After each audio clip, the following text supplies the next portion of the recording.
Hello student, आज हम लोग बीएससी फर्स्ट ईयर के फर्स्ट सेमेस्टर में देखेंगे राइबोसोम्स। तो जो टॉपिक हम लोग डिस्कस करने जा रहे हैं वो क्या है, 80S टाइप के राइबोसोम्स। आप लोग ने पिछले लेक्चर में देखा था 70S टाइप के राइबोसोम्स, और आज हम लोग डिस्कस करेंगे 80S टाइप के राइबोसोम्स। तो राइबोसोम्स क्या होते हैं? राइबोसोम जो है वो कोशिका द्रव्य में छोटे छोटे कणस होते हैं, यानी कोशिका द्रव्य कण होते हैं, और ये दो सब यूनिट्स के मिलके बने होते हैं, एक लार्ज सब यूनिट और एक स्मॉल सब यूनिट्स। ये क्या काम करते हैं? ये प्रोटीन का निर्माण करते हैं, यानी प्रोटीन का फॉर्मेशन करते हैं, प्रोटीन सिंथेसिस करते हैं। प्रोटीन सिंथेसिस करके ये प्रोटीन बनाते हैं, इसीलिए इसे क्या बोला जाता है? प्रोटीन की फैक्ट्री। यानी कोशिका के अंदर प्रोटीन की ये फैक्ट्री है, प्रोटीन का निर्माण करते हैं। राइबोसोम जो हैं वो 2 टाइप्स के होते हैं। पिछले लेक्चर में मैंने बताया था कि राइबोसोम जो हैं 2 तरह के हैं। कौन कौन से? एक 70S टाइप का और दूसरा 80S टाइप का राइबोसोम। तो जो 70S टाइप का राइबोसोम्स है वो किस में पाया जाता है? बैक्टीरिया में, या और उसे क्या बोला जाता है? प्रोकैरियोटिक राइबोसोम्स भी बोलते हैं। और 80S टाइप का जो राइबोसोम्स होता है वो कहाँ पाया जाता है? वो यूकैरियोटिक सेल्स में पाए जाते हैं, यानी यूकैरियोटिक कोशिका में पाए जाते हैं। यूकैरियोटिक कोशिका क्या होती है? यूकैरियोटिक सेल्स होती है जिनके अंदर न्यूक्लियस होता है। तो ये कहाँ पाए जाते हैं? 80S टाइप के राइबोसोम्स यूकैरियोटिक कोशिका में पाए जाते हैं, इसीलिए इसे यूकैरियोटिक राइबोसोम्स भी कहते हैं, या 80S टाइप के राइबोसोम्स भी कहते हैं। दोनों राइबोसोम्स 70S और 80S दोनों जो हैं वो 2 सब यूनिट से मिलके बने होते हैं, एक लार्ज सब यूनिट और दूसरा स्मॉल सब यूनिट्स। लेकिन 70S टाइप में जो 2 सब यूनिट्स है वो किसकी किसकी है? 50S और 30S की होती है।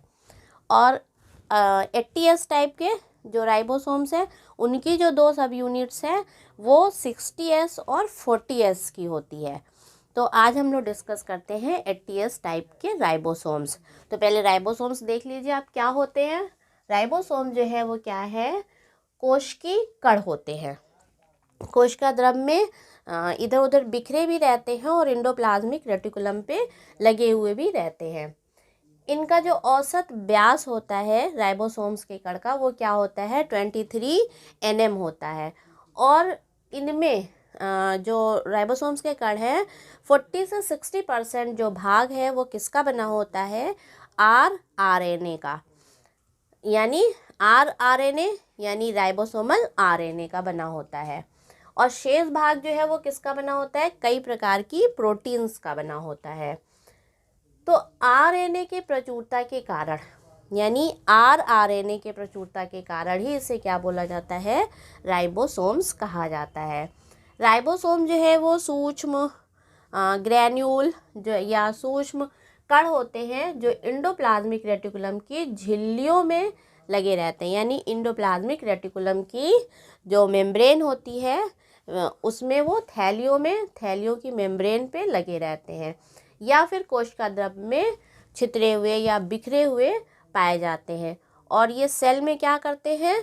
सेल के अंदर ये प्रोटीन का संश्लेषण करते हैं, यानी प्रोटीन सिंथेसिस करते हैं। और इसीलिए जब प्रोटीन सिंथेसिस करते हैं और प्रोटीन का निर्माण करते हैं, इसीलिए इसे क्या बोला जाता है? कोशिका की प्रोटीन फैक्ट्री भी कहा जाता है। अक्सर शॉर्ट नोट्स भी पूछा जाता है कि प्रोटीन फैक्ट्री क्या है? तो प्रोटीन फैक्ट्री क्या है? जो राइबोसोम्स है। इसी तरह आपको और भी क्वेश्चन पूछा जाता है, जैसे एनर्जी ऊर्जा गृह क्या है, पावर हाउस क्या है? तो वो क्या है? माइटोकॉन्ड्रिया। इस तरह छोटे छोटे बहुत सारे क्वेश्चंस आते हैं। तो आज हम लोग देखते हैं 80S जो है वो क्या है? 2 सब यूनिट से मिलके बने होते हैं। अब ये जो राइबोसोम्स 80S टाइप के हैं वो किस तरह के होते हैं? चपटी गुलाब रचना है, यानी राइबोसोम जो गोल, 2 तरह का गोल होता है, एक तो बॉल जैसे आपने देखा होगा, एक क्या है? रोटी जैसे गोल होता है। तो ये कैसे हैं? चपटे और गोल रचना होती है। एटीएस राइबोसोम्स को क्या बोला जाता है, यूकैरियोटिक कोशिकाओं में मिलने की वजह से इसे क्या बोलते हैं, एटीएस या यूकैरियोटिक राइबोसोम्स कहा जाता है। तो ये किस में पाए जाते हैं, एटीएस टाइप के यूकैरियोटिक कोशिकाओं में मिलते हैं। और ये लगभग इनका जो साइज़ होता है वो कितना होता है, 20 से 22 nm के होते हैं। यानी एटीएस जो राइबोसोम्स है उनका जो साइज़ होता है यानी व्यास जो होता है वो क्या है, 20 से 22 nm का होता है। और जनरली जो राइबोसोम्स हैं वो कितने हैं, 23 nm के होते हैं। अब एटीएस राइबोसोम्स का हम इनका स्ट्रक्चर देख लें कि कैसा सब यूनिट्स से मिलके बनी हुई है। तो एटीएस राइबोसोम्स को या यूकैरियोटिक राइबोसोम्स जो है वो किससे बने हैं, 2 सब यूनिट से मिलके बने हैं। और इनका जो भार है, एटीएस राइबोसोम्स का जो भार है वो कितना होता है, 4 × 10⁶ डाल्टन होता है। यानी एटीएस जो टोटल दोनों सब यूनिट्स है वो कितनी भारी है, 4 × 10⁶ डाल्टन का होता है। इसमें 2 सब यूनिट्स होती है, एक 60s सब यूनिट्स, दूसरी 40s सब यूनिट्स। यानी 80s टाइप के जो राइबोसोम्स होते हैं वो 2 सब यूनिट से मिलके बने हैं, 60s और 40s। जो 60s सब यूनिट होती है इनका भार होता है 2.7 × 10⁶ डाल्टन। यानी बड़ी वाली जो सब यूनिट है उनका भार क्या है, 2.7 × 10⁶ डाल्टन। और जो छोटी वाली सब यूनिट्स हैं यानी जो 40s, जो छोटी वाली सब यूनिट्स हैं वो क्या है, 40s है। इनका जो भार होता है ये 1.5 से 1.8 × 10⁶ डाल्टन होता है। अब जो 60s टाइप के राइबोसोम्स हैं इनमें जो rRNA होता है वो कितने टाइप्स के होते हैं, मतलब इनमें 2 अणु जो है rRNA के पाए जाते हैं। एक जो है वो कितने हैं, 28S rRNA और 5S rRNA का होता है। और प्रोटीन कितनी होती है, लगभग 40 प्रोटीन्स पाई जाती हैं। और जो छोटी वाली सब यूनिट्स हैं यानी 40S, इनमें जो पाया जाता है 18S rRNA और 30 प्रकार की प्रोटीन पाई जाती है। यानी जो स्मॉल सब यूनिट है, ये वाली स्मॉल सब यूनिट में 18S rRNA और प्रोटीन कितनी है, 30 प्रोटीन्स पाई जाती है, 18S rRNA और 30 प्रोटीन। और जो 60S सब यूनिट्स हैं इनमें 28S और 5S, ये लार्ज वाली सब यूनिट है यानी 60S सब यूनिट है। इसमें जो है 28S rNA और क्या है, 5S rRNA प्लस 40 प्रोटीन्स पाई जाती है।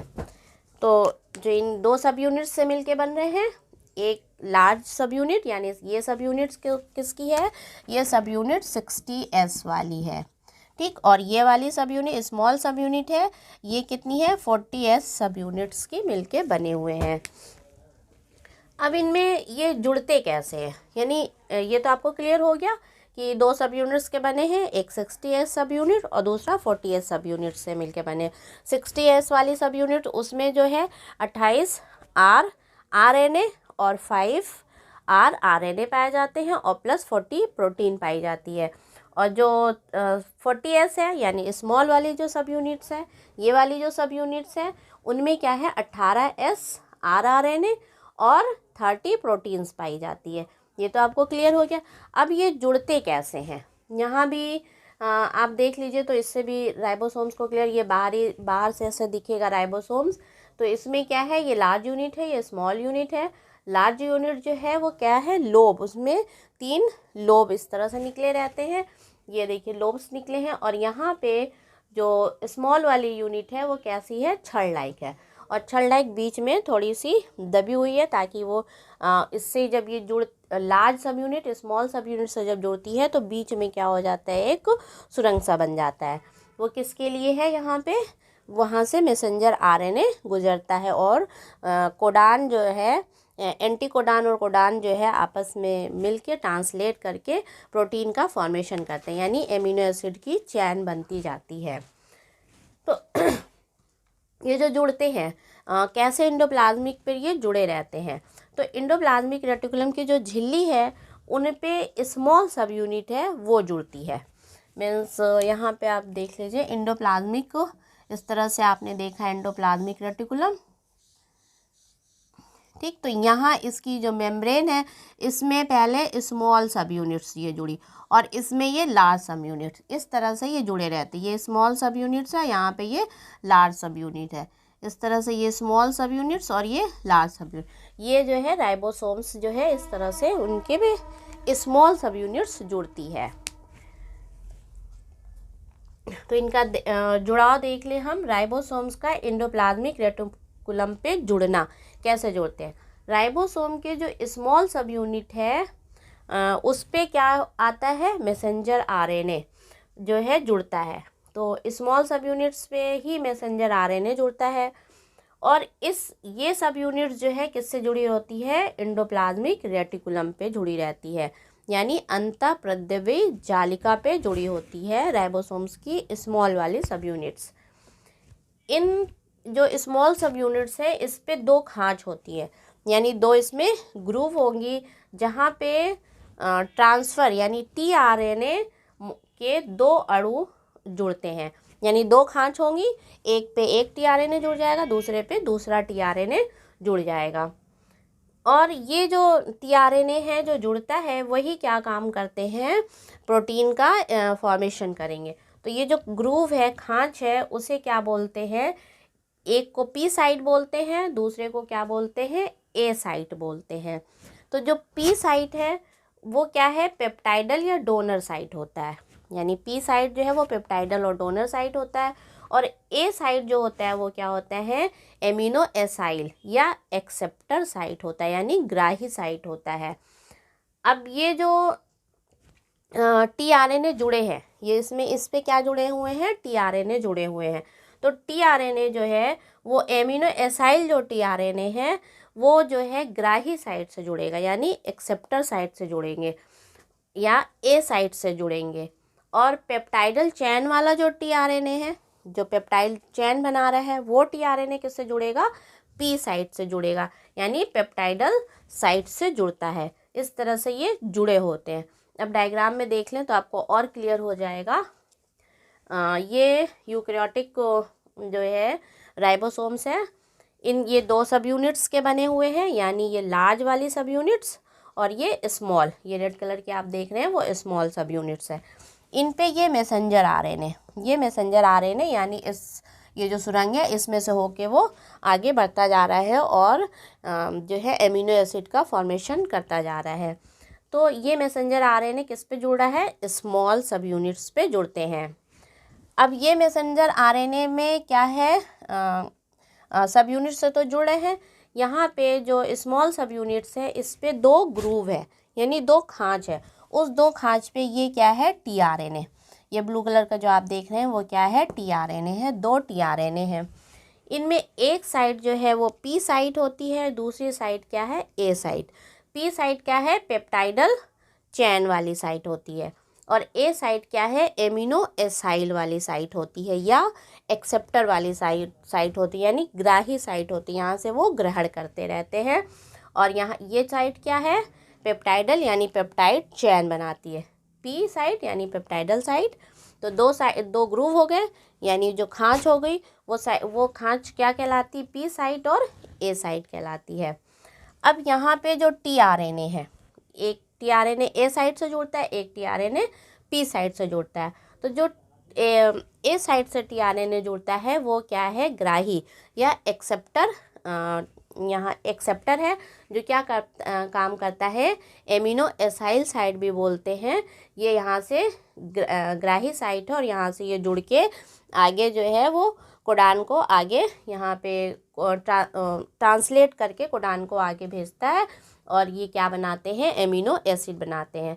और जो पी साइड है यानी पेप्टाइडल चैन वाली साइड है, वहाँ पे ये एमिनो एसिड ये बन के ये सब एमिनो एसिड बन के निकल गए हैं।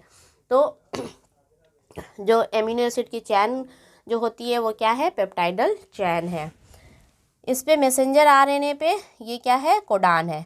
यू यू यू आप देख रहे हैं, यू यू यू, ये U A C you see जी, इस तरह से ये क्या है, ये ट्रिपलेट कोडान है। यानी 3 जो है अल्फ़ाबेट के क्या होते हैं, कोडान होते हैं, इसीलिए इन्हें क्या बोला जाता है, ट्रिपलेट बोला जाता है। और ये टी आर एन ए पे क्या लगे, जैसे ए सी सी, ये क्या है, ये एंटी कोडान है। तो ये एंटी कोडान और कोडान जो है यानी क्या कर रहे हैं, ट्रांसलेट कर रहे हैं और जो एमिनो एसिड का फॉर्मेशन कर रहे हैं। एमिनो एसिड जो है वो एक चैन के रूप में इस तरह से निकलते जा रही है। तो इस तरह से तो ये क्या करते हैं, एमिनो एसिड का फॉर्मेशन करते हैं, जिससे प्रोटीन का निर्माण होता है और उन एमिनो एसिड से क्या बन जाते हैं, प्रोटीन का फॉर्मेशन होता है। तो ये तो था इनका स्ट्रक्चर और इनके कैसे वो जुड़े हुए हैं और इनका फंक्शन क्या हो जाएगा। ये प्रोटीन का फॉर्मेशन करते हैं, इसलिए ये बहुत ही आवश्यक हुए, क्योंकि प्रोटीन क्या है, हमें बॉडी में बॉडी बिल्डर माना जाता है मटेरियल। प्रोटीन को या टूट फूट या चोट मोट जो हमें लग जाती है तो वो क्या है, प्रोटीन से भर जाती है। तो प्रोटीन क्या है, बॉडी बिल्डर मटेरियल है। तो इसलिए प्रोटीन का बहुत आवश्यक है हमारे लिए और उनका फॉर्मेशन कौन कर रहा है, राइबोसोम्स करते हैं। Okay, thank you.